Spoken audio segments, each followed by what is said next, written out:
What is the biggest oh frick, I'm dead thing you've done at work, but nobody ever found out? I used to work for a big box pet store taking care of the animals that lived in the store. There was a rotation of the animals getting their accessories changed out and cleaned. That is, water bottles, food bowls, plastic huts, every day. So each day the morning person cleaned that day's habitats and the closer did the dishes in the sink and set them to dry and be put back in rotation for use. It was sometimes difficult to complete any of these tasks while also dealing with customers. The sink we did dishes in was very deep and company policy stated that the dishes had to soak in a cleaning solution for a certain amount of time, so it took a long time to fill up the sink with the solution to soak everything.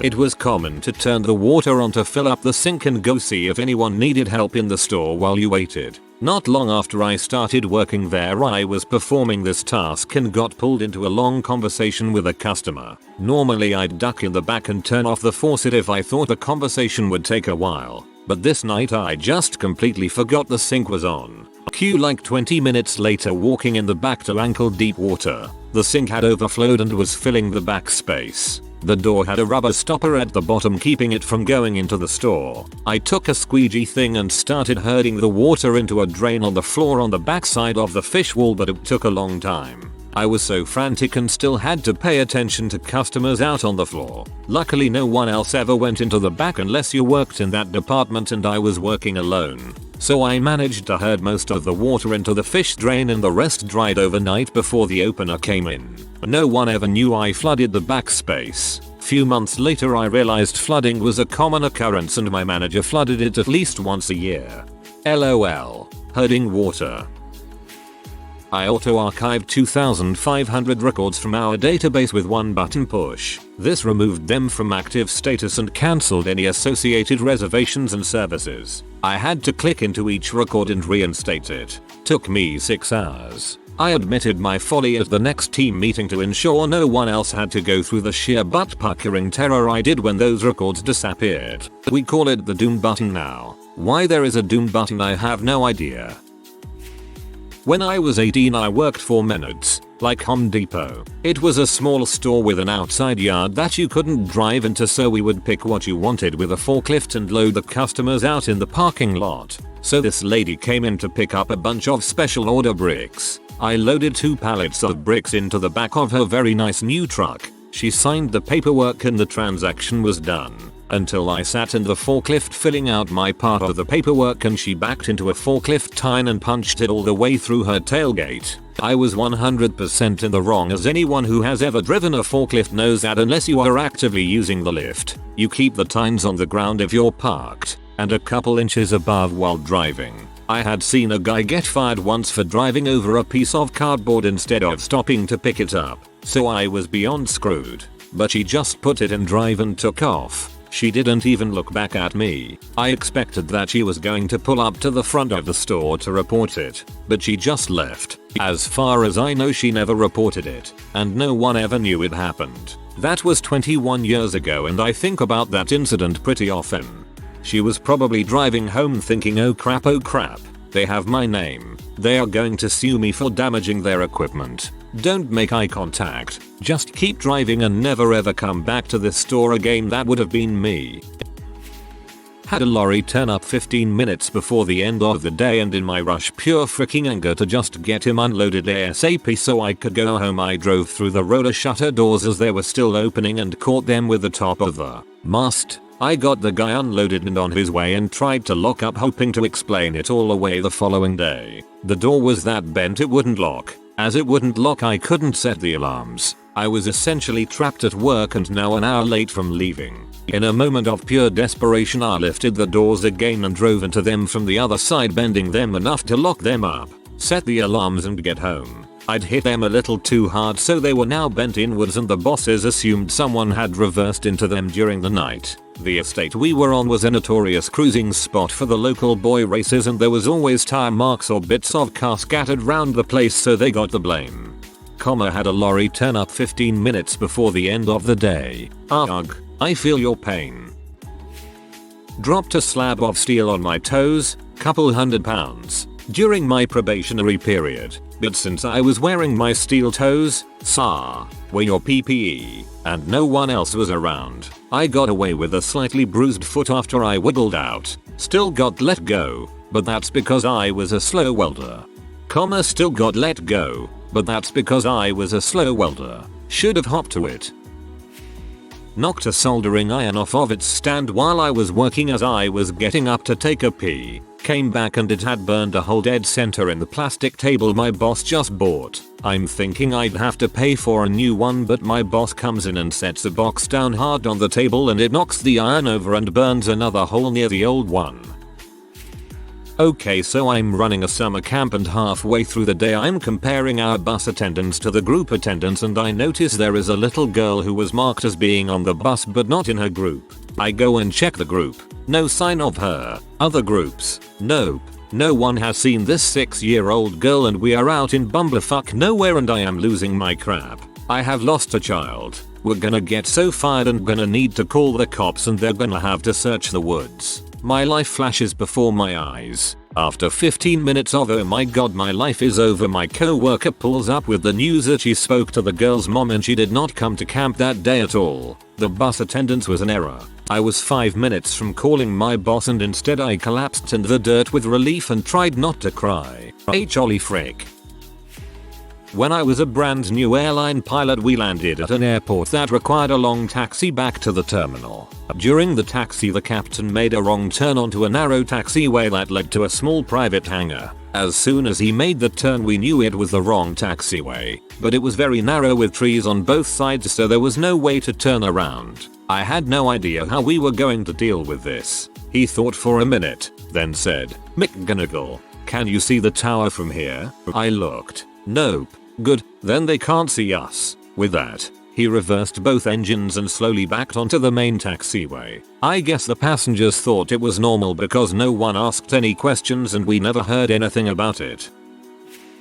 When I was about 17 I used to internship at a bank through a school program. It was a small business bank so there wasn't any glass like you see at big banks. The setup was 4 desks lined up next to each other with small walls separating them almost cubicle style but shorter. My desk was all the way at the end next to the wall. Anyways, so I'm sitting at my desk bored one day with nothing to do so I grab a paperclip and start flicking it paper football style at the wall separating my desk and the one next to it. Every time it bounced back I would flick it again. Well, one time I flicked it a little too hard and the paperclip flew right over the small wall and hit a customer right in the head that was waiting to be attended. My heart sank and so did my head down to the desk as I tried to go unnoticed in hopes that they won't know who did it. Looking back it was probably obvious that the 16-year-old boy was the one flicking paperclips and not the 40+ old ladies next to him. Luckily I don't think the customer knew what hit her and I was never blamed for it.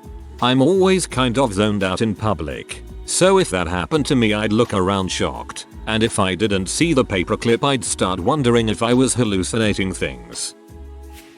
One day everybody was working from home except me so I just left and went to Six Flags with my friend, praying there wouldn't be any spur of the moment video calls. First day as an electrical engineer intern, I blew up a power amplifier by hooking up a power supply incorrectly. I was pulling a lot of current, 2A for a small power amplifier, and sparks and smoke were everywhere. I went to tell the engineer I was working for, fully expecting to be reprimanded or fired, but he didn't seem to care too much, which surprised me. Working at a high-end tour company, I backed a bus hitch into a guest's BMW, broke one of their tail lamps. I picked up all the plastic remnants from the ground and taped a note to their window to find me when they returned from their tour to discuss the damage and go speak to the owner with me about insurance, etc. I'd been breaking down my trip to make way for the next bus arriving, so I hadn't had a chance to go tell my boss before they returned. The guest came and found me, laughing.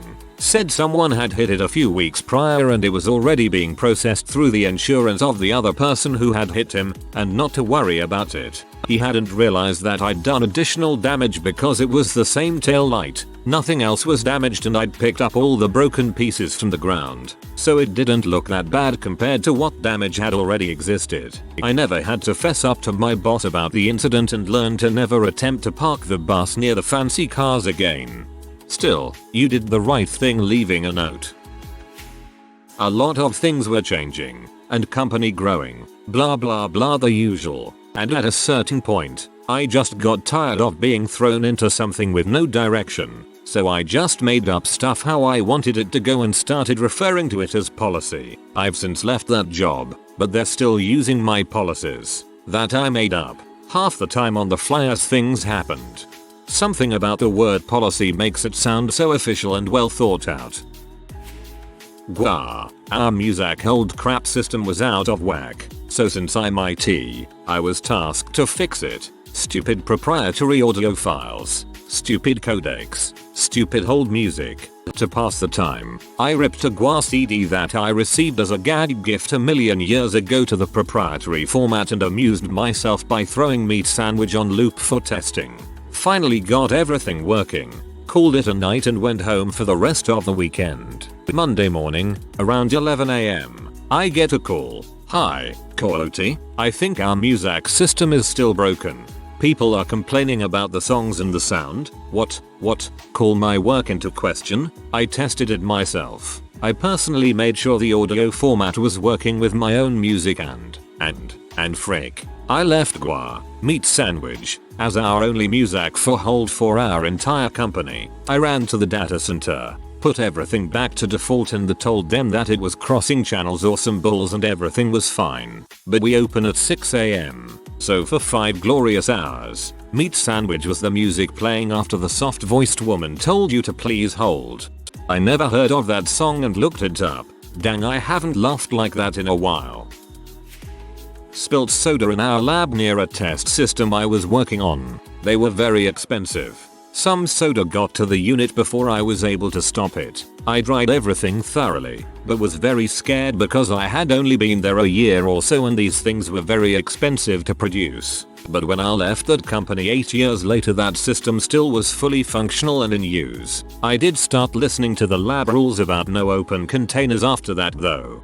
Lab rules about no open containers. TBF, those are for you so you don't die though. Incidental contamination.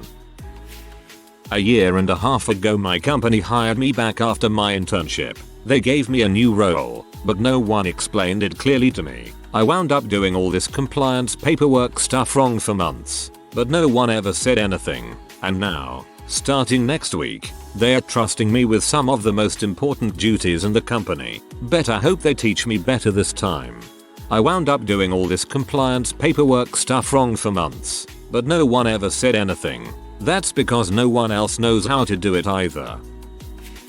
It was university. They had this really expensive piece of equipment and I can't remember exactly what it measured or how it worked. What I remember is this. You completed a circuit to power the thing, meaning you plugged a wire into 5 volts or whatever came out of the wall and another wire into the ground and plugged both of them into the device. Alligator clips baby. What you got out of the wall was way too much current, so you had to put a resistor between the wire from the wall and the device. The thing cost something ridiculous like $25k at the time. It was made out of diamonds or gold or something else fricked up. Anyways, I got really peed. My lab partner just took over the experiment and plugged the thing directly into the wall without a resistor. I basically fried the thing in a second. I smelled burning and could see smoke come out of it immediately and knew exactly what I'd done, as I literally thought, oh frick, I'm dead, and started realizing the gravity of my actions. This dude in a huge buff trench coat thing walks by my lab table, gets his coat caught in it and pulls the thing off the table. It lands on the ground and smashes into a million pieces.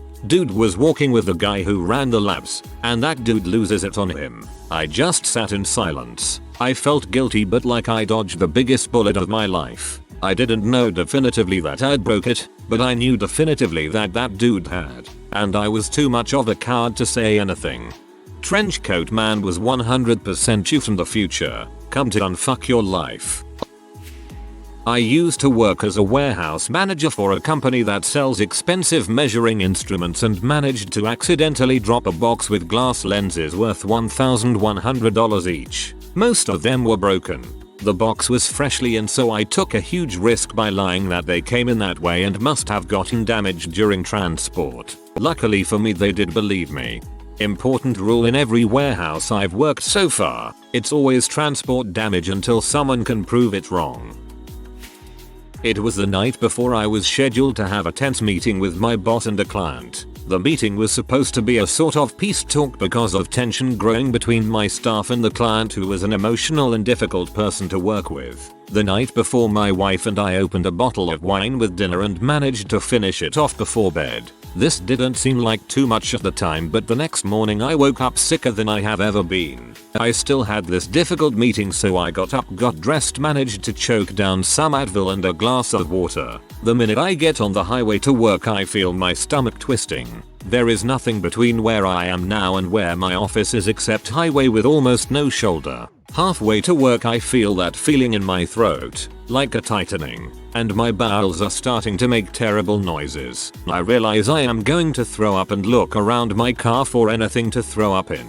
I spot McDonald's bag is on the floor, so I grab it. Hoping I don't need to use it, I speed up trying to get to my exit so I can pull over and rave. No dice. I held the bag up to my mouth going 85 miles per hour and throw up red wine into the McDonald's bag, which had the strength of tissue paper because my hot acid puke punched right through the bag and into my lap. By some miracle I had extra business slacks in my car. I stopped at a gas station and changed in the bathroom. I looked into the mirror and a haggard, sallow man with flop sweat and sunken eyes stared back at me. Even with the wardrobe change I smelled faintly of booze and vomit. I went to the meeting and my boss noticed something was up. He rescheduled with the client, telling me, "I don't think you're up to it this morning." I for sure thought he was going to fire me for being a huge drunk, but nothing happened. I don't drink wine anymore.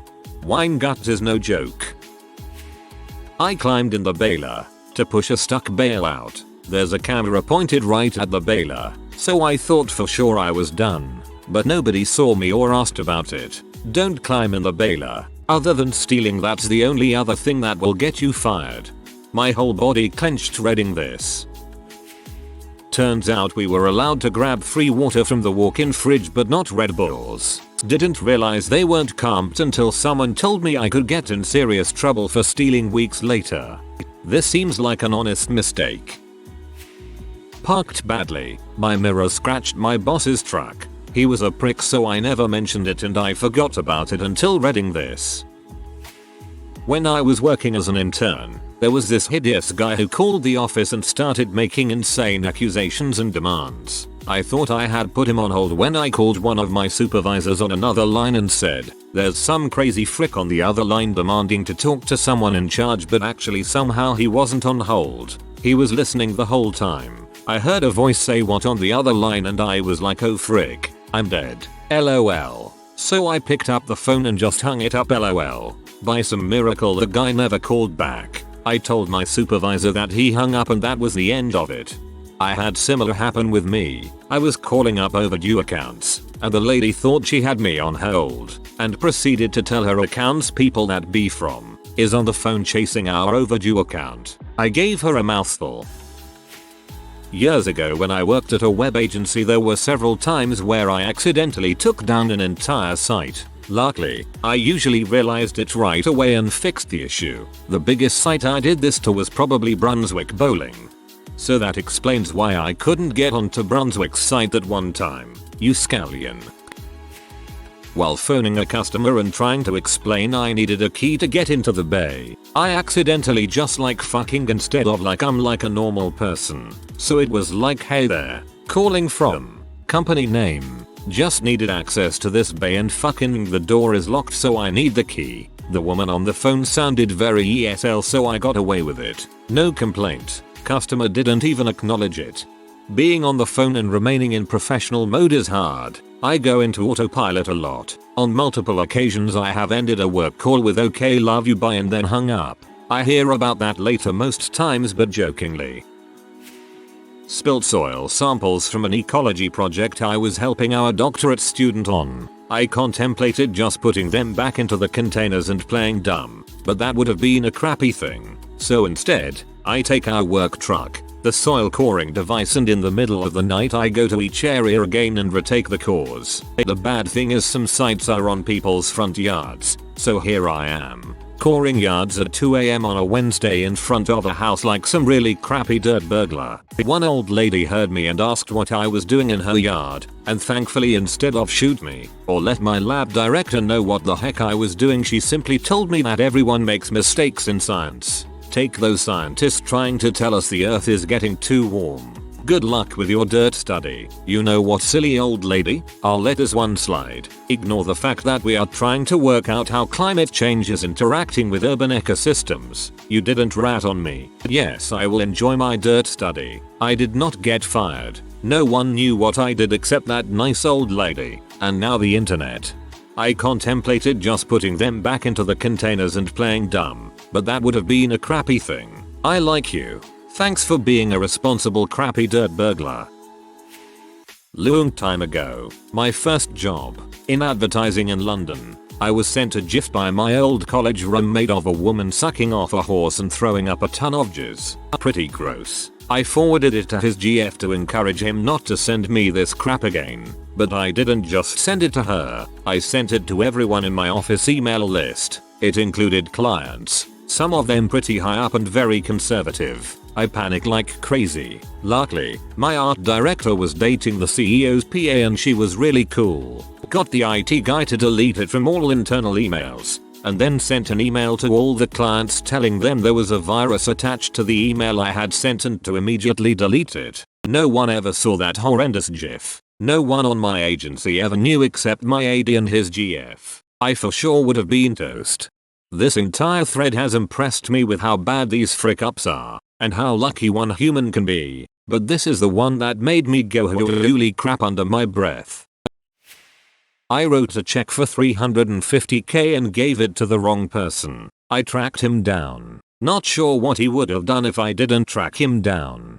Depends on who the check was made payable to. If you only handed the check to the wrong person but all other info was correct, it shouldn't have been that bad. Probably. If that person tried to cash it, it'd be denied. If he tried to do some sort of forgery that actually worked, that would be illegal and he'd be made to give the money back once the police investigate it.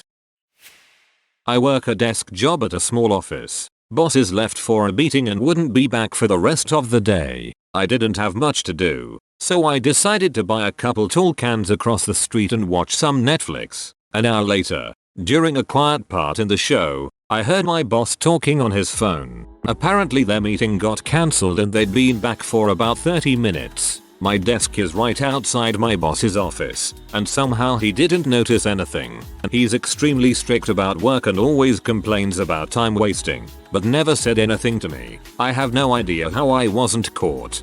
I have no idea how I wasn't caught. He was watching Netflix in his office.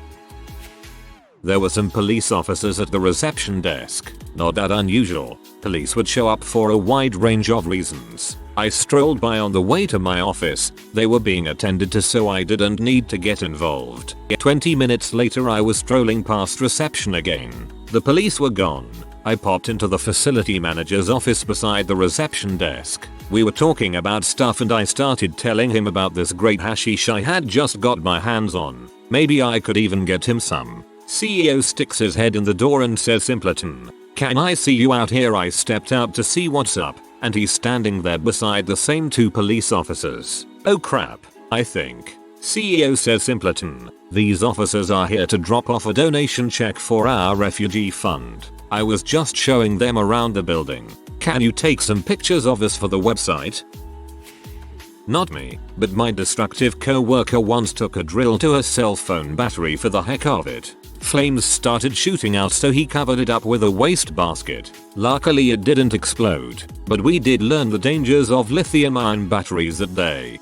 One time I smashed an old phone I found with a sledgehammer and it started doing that smoking thing. It was night. I ended up bringing it out of my apartment and to the dumpster. I poured water on it. Looked like someone lit a huge smoke of them. A neighbor came out because I was running around and thought I was the guy who had been breaking into cars in the neighborhood recently. Spilled coffee all over my laptop. I told my supervisor that it had stopped working and she assumed it stopped because of how old it was. I got a new, much better laptop out of it. Ah frick, you just reminded me I did the same thing. Except I was drunk and it was a mixed drink. Because I was still drunk. To get the stickiness off, I took it apart, washed the case, and reassembled it.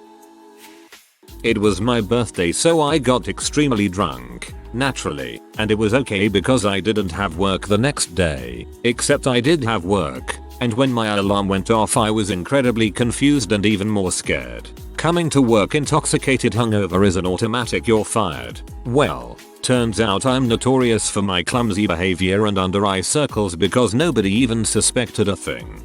Sounds like an sick day. If you get canned for showing up intoxicated, not showing up will likely have a lighter punishment, lol.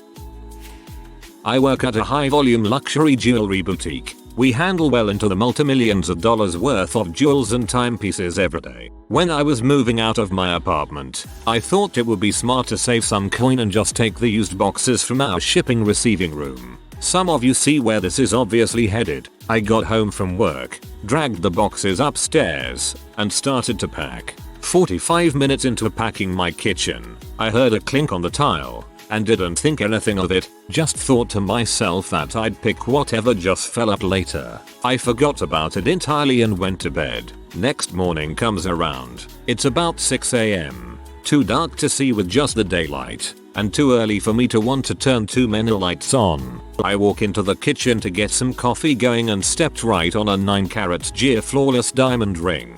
I accidentally stole and then stepped on a $1.3 million ring. I figured if could take it without anyone noticing, I could put it back the same way. So I tucked it into my lunch bag and snuck it into our inventory without anybody noticing a dang thing. 1.3 mil is enough for me to see if I could get away with it. If you are new to the channel, you can subscribe. I publish new videos every day. Until then, check another video.